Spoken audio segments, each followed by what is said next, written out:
जरूरी है।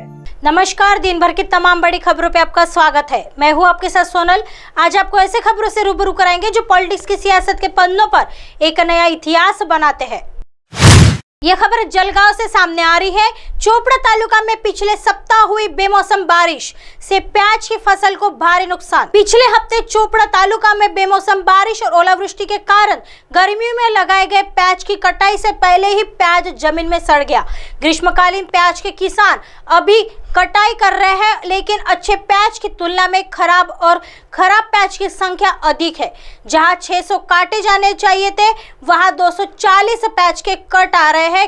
खेत में खराब और सड़ा प्याज पड़ा है, उसे बैलों को चराने के लिए खेत में छोड़ दिया जाता है। इसके लिए उत्तर महाराष्ट्र किसान संघ के अध्यक्ष संदीप पाटिल जिम्मेदार है। संगठन के माध्यम से किसानों के साथ हो रहे अन्याय को लेकर हमेशा आंदोलन कर किसानों को न्याय दिलाने का काम कर रही है, क्योंकि कृषि उपज का कोई मूल्य नहीं है। लेकिन अब उनके खेतों में बेमौसम बारिश के कारण प्याज की पैदावार कम हो गई है।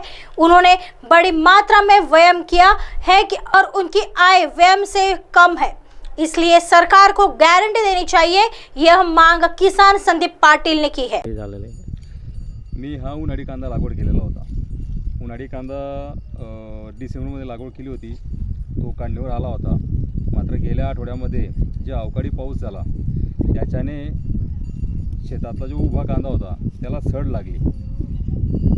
सड लागल्यामुळे येणारं जे उत्पन्न होतं माझं ते निम्म्यावर घटलं। निम्मे कांदा हा शेतातच सडून गेलेला आहे। ज्या शेतात मला 600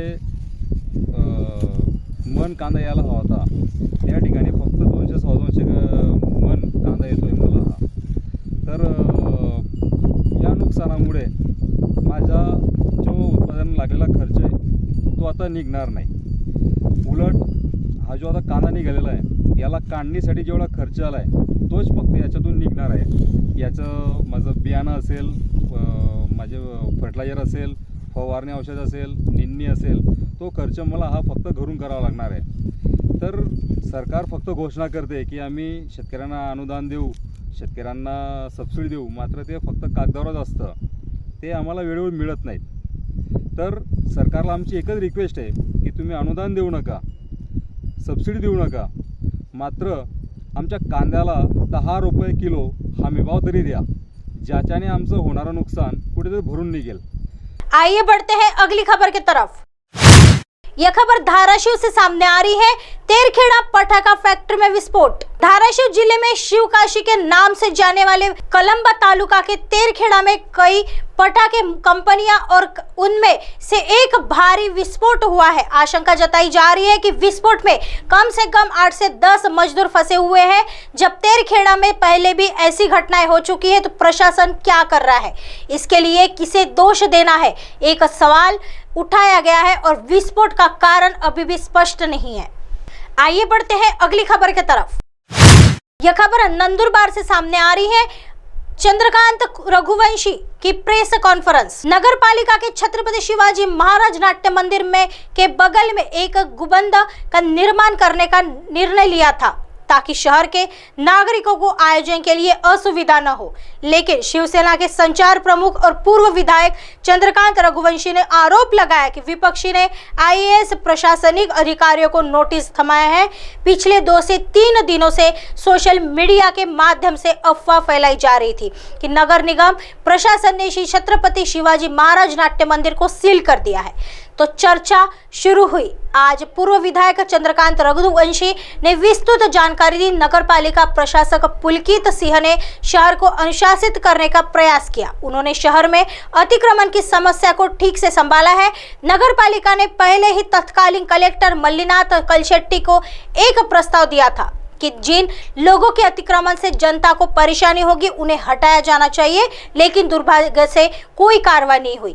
एक आईएएस अधिकारी ने 35 दिनों तक नगर परिषद में अतिक्रमण अभियान चलाया। नगर निगम के कर्मचारियों को अनुशासित किया गया, बकाया कर के खिलाफ कार्रवाई की गई। आने वाले प्रशासकों द्वारा भी इसी तरह की कार्रवाई की जाए। अतिक्रमण अभियान बदस्तूर जारी रहे।